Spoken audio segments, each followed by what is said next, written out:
Hola, ¿qué tal? Buenas tardes. Muchas gracias por su visita. Gracias por acompañarnos en esta segunda sesión de los recorridos virtuales que daremos por algunos edificios de Tacubaya. En esta ocasión visitaremos el convento de San José, o también conocido como exconvento de San Diego, que se encuentra en Tacubaya. En el recorrido anterior pudimos conocer la transformación de Tacubaya desde el Pleistoceno tardío hasta la llegada de los españoles por allá de 1521. Así también visitamos la zona arqueológica de Mixcoac, edificación dedicada al dios Mixcoatl, al dios de la guerra y de la cacería de los mexicas, quienes fueron los que construyeron ese templo. Ahora veremos a grandes rasgos cuáles fueron las transformaciones una vez que llegan los españoles y se asientan en el poder de lo que antes fue México Tenochtitlan.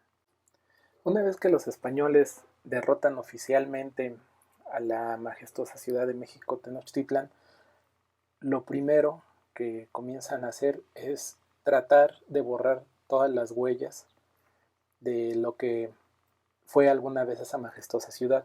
Por lo tanto, comienzan a destruir todos los edificios que comprendían la antigua ciudad de México Tenochtitlan y de las ciudades aledañas.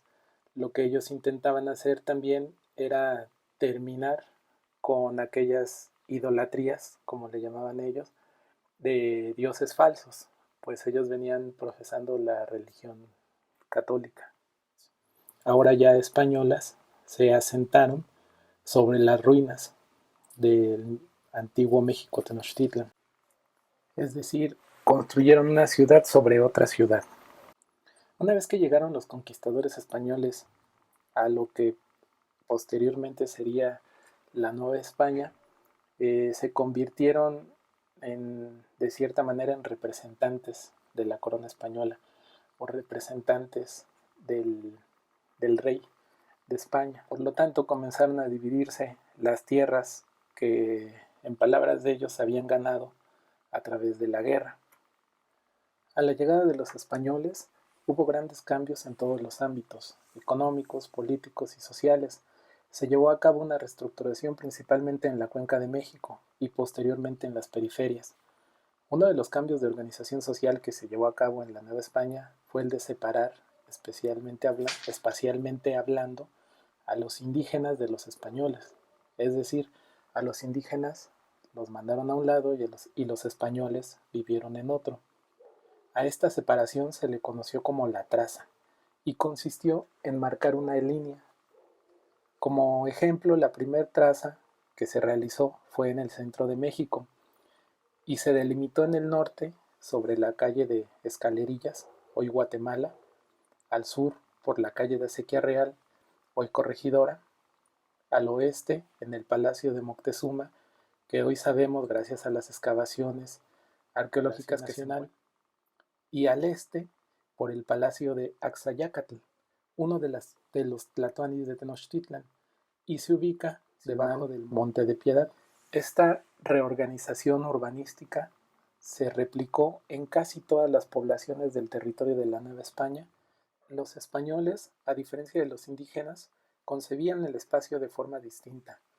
Mientras la mayoría de los asentamientos de los indígenas se daban en las partes altas de los cerros y las construcciones estaban separadas entre sí, los españoles preferían las planicies en donde tenían como centro los edificios políticos importantes alrededor de una plaza, donde se construía la iglesia principal y alrededor de ella se edificaron las casas. Este modelo organizacional tenía también el objetivo de controlar adecuadamente a la población indígena. Uno de los mayores problemas era la dificultad de la comunicación y para ello se valieron de las organizaciones religiosas, también conocidas como seculares y regulares. Así la educación y la evangelización de los indígenas estuvo a cargo en un principio del clero secular y de las tres órdenes mendicantes que llegaron a la Nueva España: los franciscanos, los dominicos y los agustinos. Cada orden extendió su dominio hacia diversas áreas. Los franciscanos, por ser los primeros en llegar, pudieron escoger y marcar su dirección, y se dirigieron a los alrededores de la Cuenca de México, los valles de Puebla, Tlaxcala y Toluca. La primera orden en arribar a la Nueva España fue la Orden de los Franciscanos, que llegó en 1523. Ellos fueron los primeros evangelizadores que se asentaron en los alrededores de la Cuenca de México. Posteriormente se dirigieron hacia los valles de Puebla, Tlaxcala y Toluca. A ellos los siguió la Orden de Santo Domingo, también conocidos como los dominicos. Llegaron a México en 1526 y se dirigieron a los valles de Puebla y Cuernavaca, aunque su mayor extensión fue en Oaxaca y Chiapas.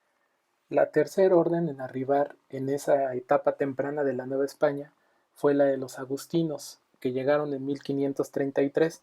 Ellos se encontraron ya con bastantes espacios ocupados por las órdenes anteriores.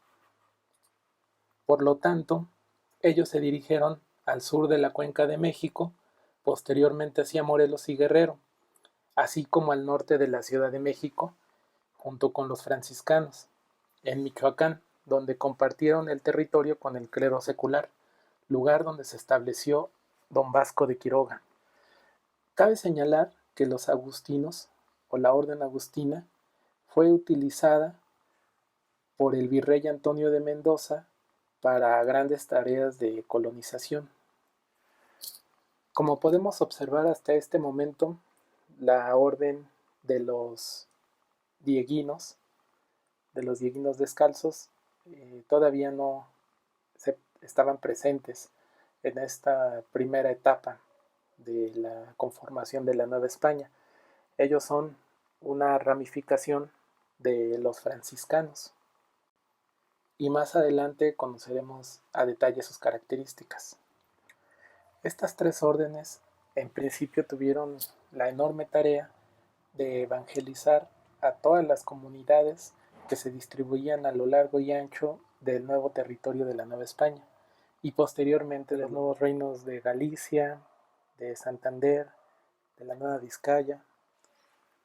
Así que tuvieron que adaptar a un esquema rural la organización urbana que traían desde Europa. En Tacubaya la traza se dio de manera diferente. La ciudad, digamos, la ciudad de los españoles, se asentó en donde actualmente se encuentra la Alameda de Tacubaya y la parroquia de la Purificación de Nuestra Señora de la Candelaria Tacubaya. De esta edificación hablaremos en el siguiente recorrido virtual. Solo les puedo adelantar que antes de que se construyera la parroquia de la Purificación, existía un convento erigido por los dominicos.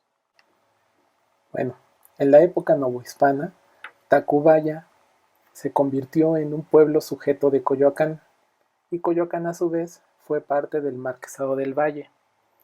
Pero, ¿qué era el Marquesado del Valle? ¿Y a quién le correspondía? El Marquesado del Valle le correspondió a Hernán Cortés.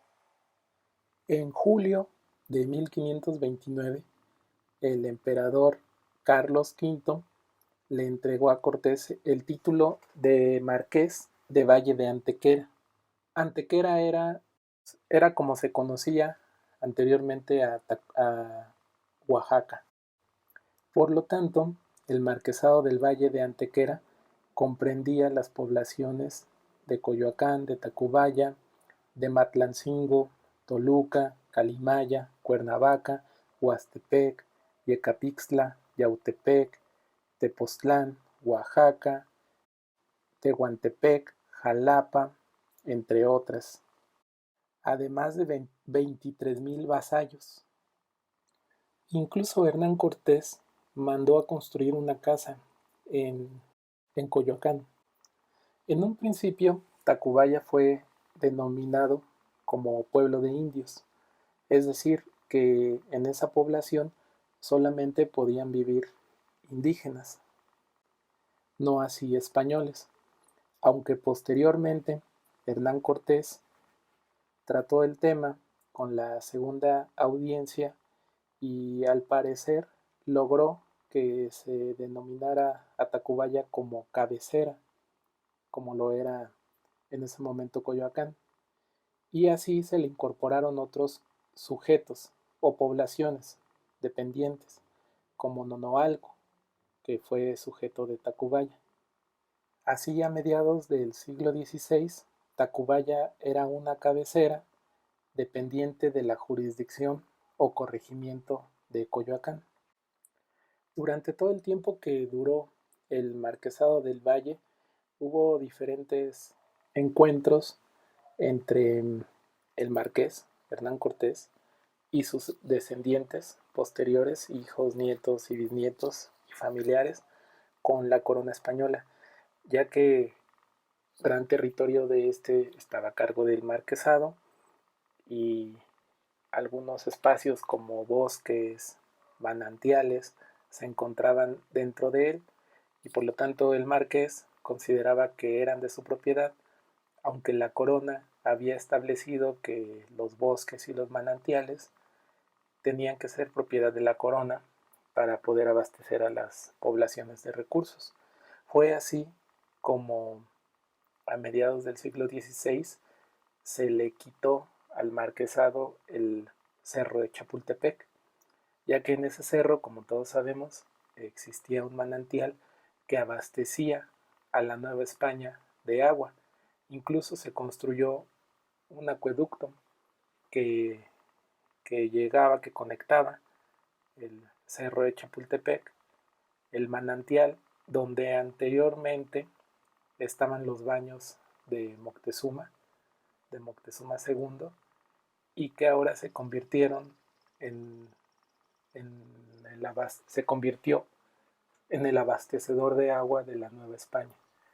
No fue sino hasta mediados del siglo XVII en donde la corona, a través del virrey, recobra la propiedad de los espacios que alguna vez fueron parte del Marquesado del Valle. Por lo tanto, cuando se construye el convento de San José de Tacubaya, los terrenos ya no eran parte del Marquesado del Valle. Incluso el terreno donde se construyó fue pedido en varias ocasiones por la orden de los dieguinos. Ahora veamos quiénes eran los dieguinos y cómo llegaron a México y cuándo llegaron a México. Una vez que los españoles conquistan y se hacen de las tierras de la Nueva España, uno de sus siguientes puntos de conquista fueron las Filipinas.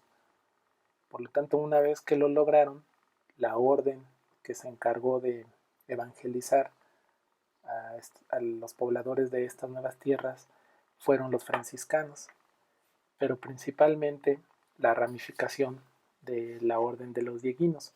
Por lo tanto, los dieguinos que eran mandados de España llegaban a México y de México zarpaban hacia las Filipinas para evangelizar.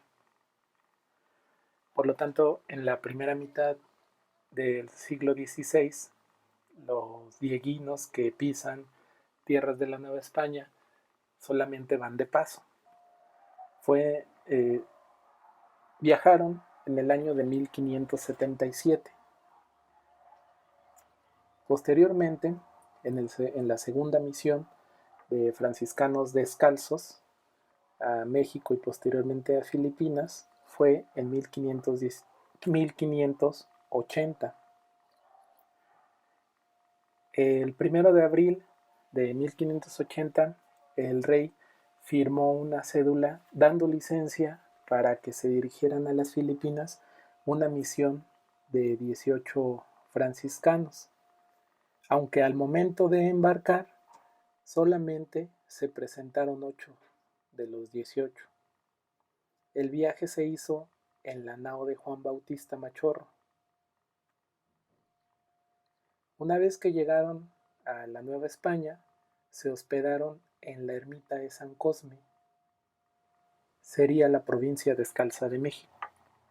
Esta ermita de San Cosme fue mandada a construir por Hernán Cortés, prácticamente consumada la conquista. se construyó en los solares o terrenos propiedad del conquistador Juan Garrido y fue hecha para darle sepultura cristiana a los soldados caídos. Además se realizaban oficios religiosos en su memoria y actualmente lo conocemos como el Templo de San Hipólito y Casiano o también como la iglesia de San Judas Tadeo. Se localiza en el cruce de Paseo de la Reforma y Avenida Hidalgo. Se ha convertido en un centro de peregrinación para los católicos.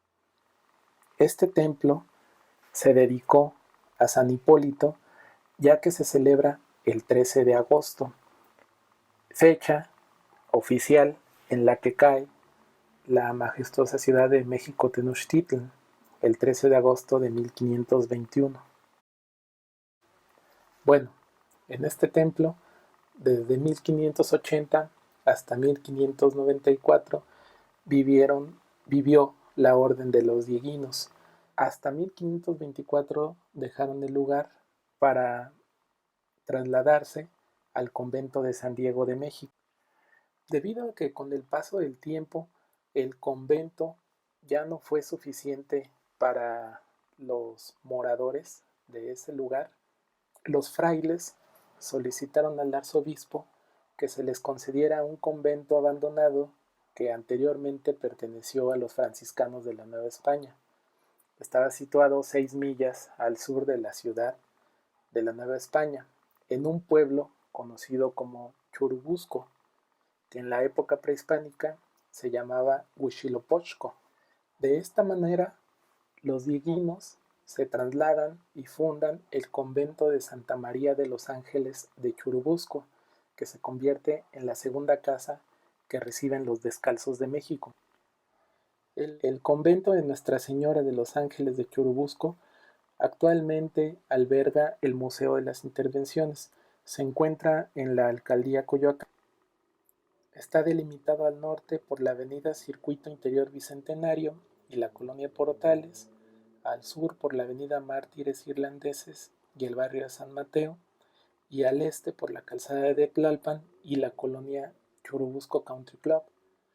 Al oeste está la avenida División del Norte y la colonia del Carmen. Cabe mencionar que en este lugar se llevó a cabo una de las batallas más importantes en el siglo XIX en la intervención norteamericana a México y se conoce como la Batalla de Churubusco. El convento de Churubusco, además de ser lugar donde habitaban los frailes, funcionó también como noviciado y se impartían los estudios de gramática. Aunque se tienen datos que para 1682 no eran enterrados los religiosos de la casa en ese lugar, sino que se trasladaban al convento de San Diego. Ahora veamos dónde se encontraba el convento de San Diego, que fue el corazón de la provincia de San Diego. El convento de San Diego se comenzó a construir el 27 de julio de 1591 en la plaza que era conocida en ese entonces como el Tianguis de San Hipólito, junto a la Alameda que mandó construir el virrey don Luis de Velasco. Cabe mencionar que también se trata de la primera Alameda que hubo en América, de tal manera que se encontraba en donde actualmente se ubica el laboratorio Arte Alameda. Fue la Pinacoteca Virreinal. Así, el 27 de julio de 1594 se funda el convento de San Diego, quedando como fundadores y patronos don Mateo de Mauleón y doña Juana Arellano. En el año de 1619 se comenzaron a impartir en el convento los estudios de gramática, artes y teología. Posteriormente, en la cuarta década del siglo XVII, se le agrega una sacristía y una enfermería. En 1670 se construye una capilla en honor a San José dentro de la enfermería del convento. En este mapa que se encuentra o que es parte de la crónica de la Santa Provincia de San Diego de México, escrita por Fray Baltasar de Medina, y publicado en 1682, podemos observar la extensión de la provincia de San Diego. Podemos ver cómo se extendía hasta el puerto de Acapulco, hasta Guanajuato, San Juan del Río, Puebla, Veracruz, Córdoba, Veracruz, Oaxaca. Y también podemos observar que para esas fechas aún no se construía el convento de San José de Tacubaya, pues tenemos el convento de San Diego en México al centro y al sur tenemos el convento de Churubusco, pero todavía no se ha construido el convento de Tacubaya. Bueno, ¿en qué fecha se fundó el convento de San José de Tacubaya? Se tienen registros que el 11 de noviembre de 1697 el definitorio acepta oficialmente la donación que años atrás había hecho don Diego de Malpartida Centeno, quien para esas fechas era el deán de la Santa Iglesia Metropolitana de México. Había hecho una donación a la provincia de San Diego que consistía en una casa, huerta, jardín y caballería en la villa de Tacubaya. Dicha donación fue hecha para que en ese lugar se fundara un convento dedicado a San José. Para el año de 1706, la iglesia de San José de Tacubaya aún continuaba en construcción, pero al parecer, aunque todavía estaba inconclusa, ya estaba abierta al culto, y para ese momento tenía por lo menos 2 altares, uno dedicado a la Virgen de Guadalupe y otro dedicado a San Antonio. Todo indica que la iglesia se terminó de construir el 25 de enero de 1711, aunque la construcción de la casa conventual continuó. En 1724 se manda a cercar la huerta para mayor seguridad y para que no entraran los ladrones. El 23 de octubre de 1727 se menciona que el convento de San José se encontraba listo para recibir al noviciado, de tal manera que el noviciado se traslada hacia este lugar y por lo tanto las casas de México, de Churubusco y de Puebla, que hasta ese momento habían alojado a los nuevos. Se tiene información que para el año de 1827 el convento fue entregado a los dominicos, a la orden de los dominicos, por parte de los dieguinos. Al parecer ellos lo tuvieron en su cargo no más de 20 años, pues todo parece que para 1843 ya funcionaba como un cuartel militar. Para mediados del siglo XIX existía una división entre dos grupos, los conservadores y los liberales. Los conservadores creían o consideraban que era necesario que se mantuviera los privilegios que hasta ese momento tenía la Iglesia, mientras que los liberales pensaban que esos privilegios económicos y político-jurídicos frenaban el desarrollo, incluso la implementación política liberal. Así que una vez que se aplican las leyes de exclaustración, todos los frailes y las monjas tuvieron que abandonar sus claustros y los conventos, y así la mayoría de estos inmuebles pasan a formar parte del gobierno.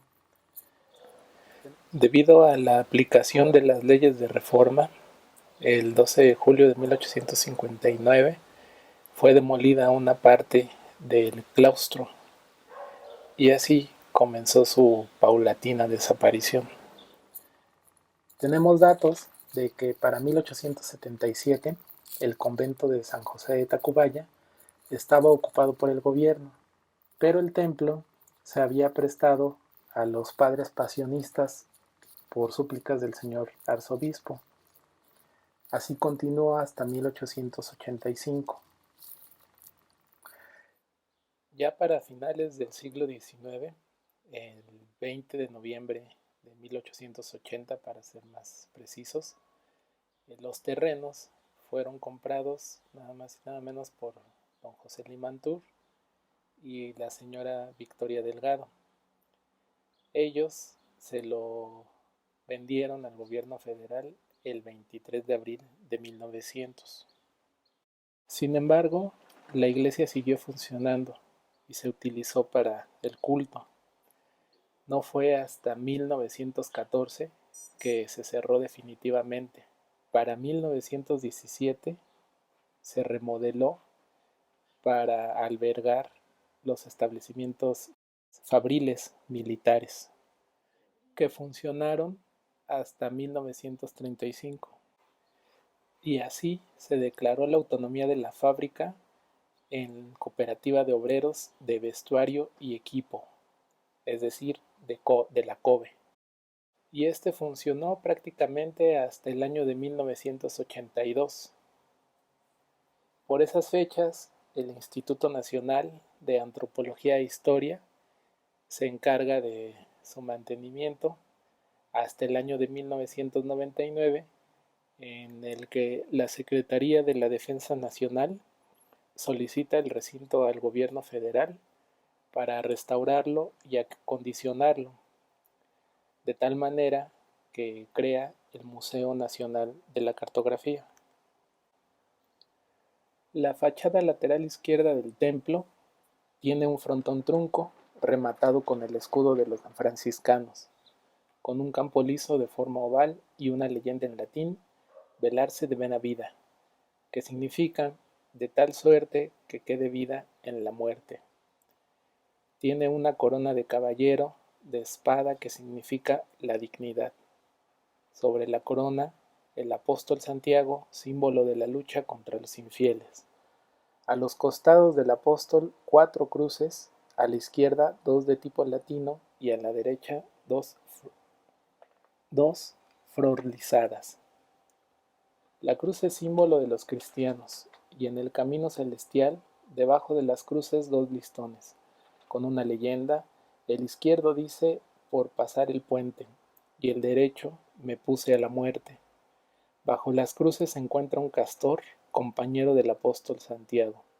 Al centro del escudo se encuentran 2 leones rampantes que simbolizan la vigilancia, autoridad y dominio. En la parte inferior están 2 leones con cabezas de águila, símbolos de fuerza y velocidad, y finalmente 2 pectorales que significan la fortaleza. Las áreas museográficas que alberga el recinto son la de códices cartográficos, en donde se encuentran algunos documentos o imágenes elaboradas por las culturas mesoamericanas. En la sala de precursores de la cartografía se muestran las personalidades que fueron trascendentales para el desarrollo de la cartografía desde sus inicios, tales como Carlos Sigüenza y Góngora, José Antonio Alzate y Antonio García Cubas, por mencionar algunos. En la sala de mapas de la Nueva España se muestra un acervo que data a partir del siglo XVI y hasta finales del siglo XVIII, en donde se representan las transformaciones de esta Nueva España y la conformación de lo que ahora conocemos como México, como la República Mexicana. En la sala de mapas de la Ciudad de México se resguardan mapas que representan la Ciudad de México desde el siglo XVI hasta nuestros días. También se encuentra la sala de la Comisión Geográfica Exploradora. Esta comisión se creó por allá del año de 1877, fue propuesta por el general Vicente Riva Palacio cuando fue ministro de Fomento y creó la sección de cartografía.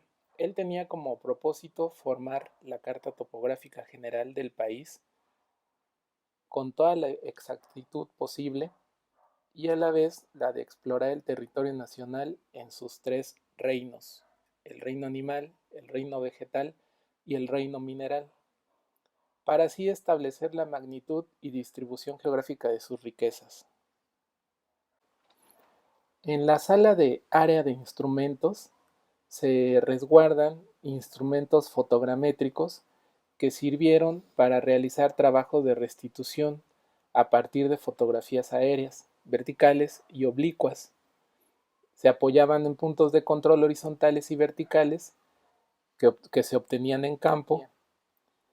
El presidente Venustiano Carranza, en el año de 1914, conjuntó la Comisión Geográfica Exploradora y Geodesia, dando origen a la Dirección de Estudios Geográficos y Climáticos de la Secretaría de Agricultura de Fomento y quedó como Dirección de Geografía y Meteorología.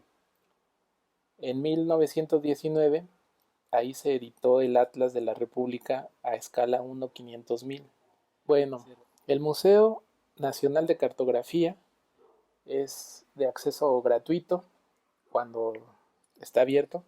En él se dan visitas guiadas, hay asesorías, su horario de atención es de martes a sábado, de 10 a 17 horas, y los domingos y días festivos de 10 a 14 horas.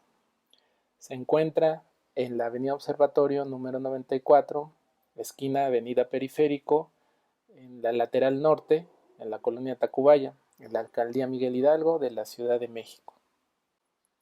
Bueno, eso sería todo por el día de hoy. Gracias por acompañarnos y los esperamos en la próxima visita y también los esperamos para que se inscriban a los talleres de fotografía.